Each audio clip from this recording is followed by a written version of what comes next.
সম্মানিত দর্শক, আসসালামু আলাইকুম। আশা করি আপনারা ভালো আছেন। আতিফা এগ্রন নার্সারির পক্ষ থেকে সবাইকে আন্তরিক শুভেচ্ছা অভিনন্দন। দর্শক শ্রোতা, আপনাদের সামনে নতুন একটা ভিডিও নিয়ে হাজির হয়েছি।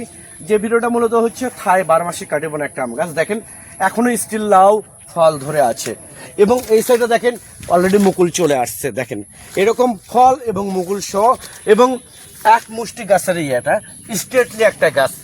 এই গাছটা ছাদ বাগানের জন্য বলেন, বাড়ির আশেপাশের জন্য বলেন, পরিত্যক্ত জায়গায় বলেন, যে কোনো পরিবেশে আপনারা পুকুর পাড়ে বলেন, যে কোনো পরিবেশে আপনারা রোপণ করতে পারবেন। তো এরকম প্রিমিয়াম কোয়ালিটির গাছ, ওই যে এই গাছটা দেখেন, এটা হচ্ছে জাপানের মিয়াজাকি, যেটাকে সূর্যের ডিম বলা হয়। এটা একটা সূর্যের ডিম আম গাছ, অনেক সুন্দর এবং অনেক ডালপালা আছে, শাখা পোশাকা অনেক ডালপালা আছে। তো এটাও একটা কিন্তু থাই 12 মাসে কাটে এবং একটা আম গাছ, প্রিমিয়াম কোয়ালিটির গাছ। এটাও একটা থাই 12 মাসে কাটে এবং আম গাছ, ফল সহ মুকুল সহ গাছ পেতে এখনই উত্তরবঙ্গের সেই বিখ্যাত প্রতিষ্ঠান নার্সারি আতিফা এগ্রন নার্সারি থেকে সরাসরি কম দামে জলের দামে গাছগুলো সংগ্রহ করে আমরা সরবরাহ করে থাকি বাংলাদেশের টেকনাফ থেকে তেতুলিয়ার যে কোনো জায়গায়। তো দর্শক শ্রোতা, অন্য কোথাও প্রতারিত না হয়ে অফারের প্রলোভনে না যেয়ে সরাসরি আতিফা নার্সারি নিজস্ব বাগান থেকে আপনারা স্ক্রিনে দেওয়া নাম্বারে ফোন করে অর্ডার করে বুকিং করতে পারেন।